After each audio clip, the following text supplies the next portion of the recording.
Masjid merupakan salah satu komponen asli Kota Gede yang diperkirakan dibangun pada masa pemerintahan Panembahan Senopati.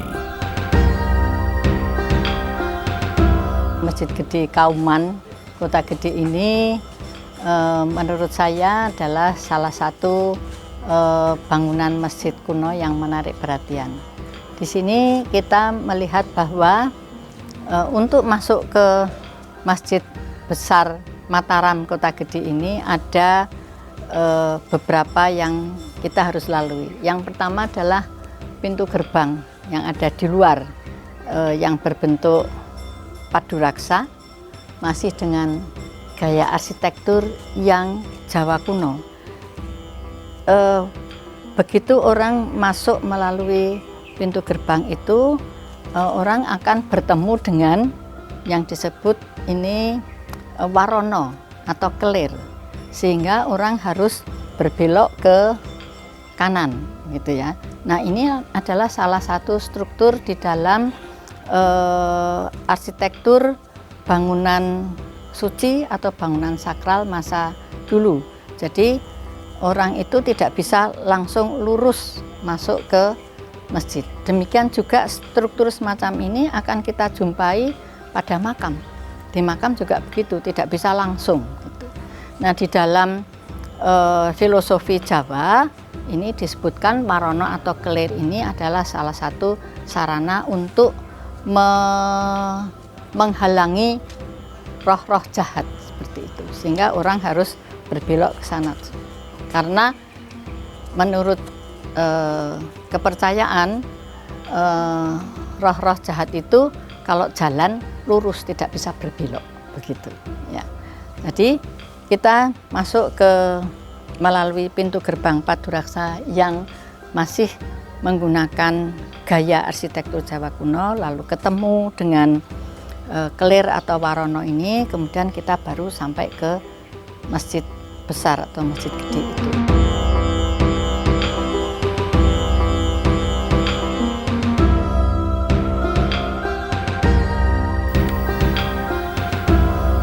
Di dalam ruang utama, tampak adanya ruang pengimaman atau mihrab dan mimbar kayu berukir.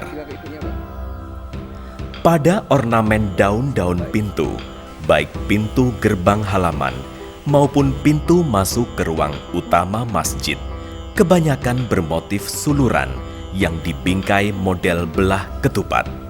Hal ini sangat lazim pada masa periode Islam, sebab ada larangan dalam agama Islam untuk memberi hiasan yang sifatnya real untuk makhluk hidup. Gaya arsitektur Masjid Agung Mataram ini adalah arsitektur Masjid Nusantara, yaitu dengan atap tumpang bersusun 3. Untuk serambi dan atap untuk ruang utama itu berbeda. Kalau atap untuk ruang utama itu biasa kita sebut sebagai atap tumpang, artinya atap yang bertingkat, makin ke atas makin kecil, dan di puncaknya itu diberi kemuncak yang kita sebut sebagai mustaka. Dalam bahasa Jawa mustaka itu kan kepala, ya. Jadi di situ ada mustaka di paling atas. Yang menarik adalah kalau kita tarik garis diagonal di antara keempat saka guru itu, maka di tengah kita akan temui satu titik yang itu kalau diproyeksikan ke atas itu akan ketemu dengan titik puncak kemuncak, yang itu semuanya melambangkan keesaan Tuhan. Sisi selatan ruang utama masjid terdapat ruang tambahan yang disebut pawestren, yaitu tempat sholat bagi kaum wanita. Sementara pada sudut selatan serambi terdapat beduk dan kentongannya.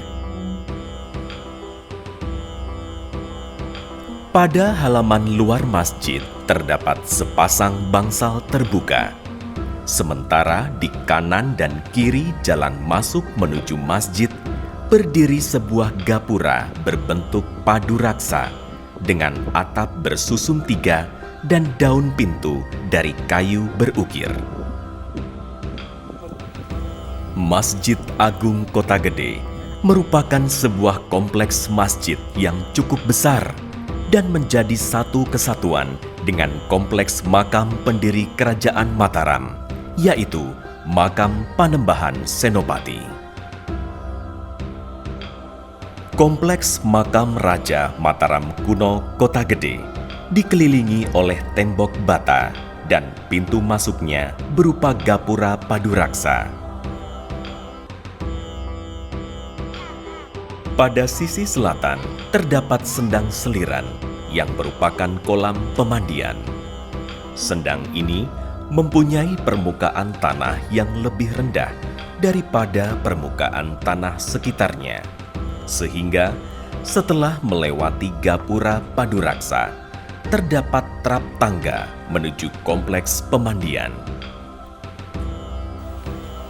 Terdapat dua sendang atau kolam pemandian pada sendang seliran ini, yaitu sendang seliran kakung dan seliran putri.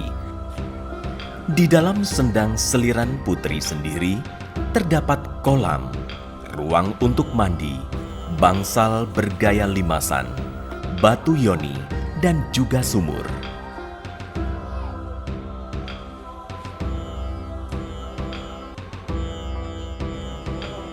Di sebelah selatan toponim alun-alun, terdapat bangunan kecil yang di dalamnya tersimpan watu gilang, watu gateng, dan watu gentong.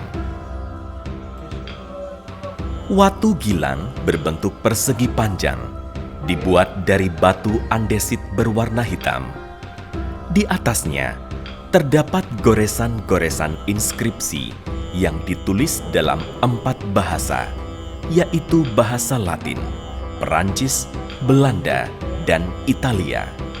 Namun, tidak semua inskripsi dapat terbaca dengan jelas karena telah mengalami keausan.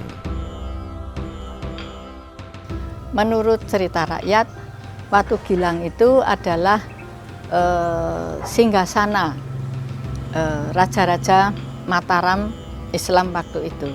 Tetapi ini tentu masih memerlukan penelitian lebih lanjut apakah betul itu singgasana raja-raja waktu itu, begitu. Karena selain melihat lokasinya, itu juga di atas atau bagian permukaan Watu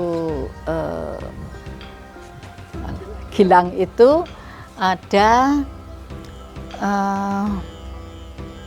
prasasti-prasasti pendek yang diukirkan di situ dalam 4 bahasa. Nah, masih menjadi pertanyaan bagi banyak orang kalangan akademisi itu, apakah singgasana itu boleh ditulisi dengan prasasti-prasasti pendek itu, yang itu terdiri dari bahasa Latin, bahasa Perancis, bahasa Belanda, dan bahasa Itali, yang semuanya itu menunjukkan atau ungkapan seseorang yang hampir putus asa. Begitulah dunia. Pada bangunan tersebut juga terdapat watu gateng yang merupakan sebutan untuk 3 buah batu bulat masif dari batu kalsit berwarna kuning. Menurut cerita masyarakat setempat, watu gateng adalah alat permainan gateng salah seorang putra Panembahan Senopati, yaitu Raden Ronggo. Versi lain menyebutkan bahwa watu gateng adalah batu pelontar atau peluru dari meriam Poncowuro milik pagelaran Keraton Surakarta. Apakah watu gateng itu bukan peluru meriam? Nah, karena saya pernah mengukur diameternya, itu ternyata cocok dengan diameter lubang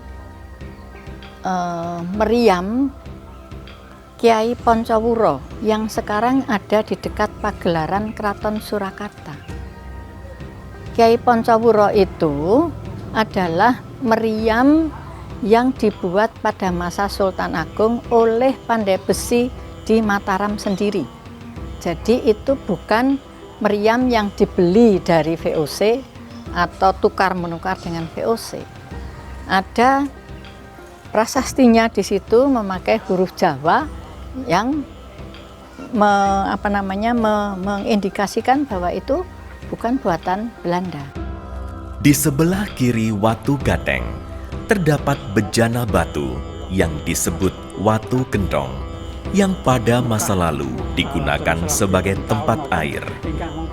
Gentong terbuat dari batu andesit.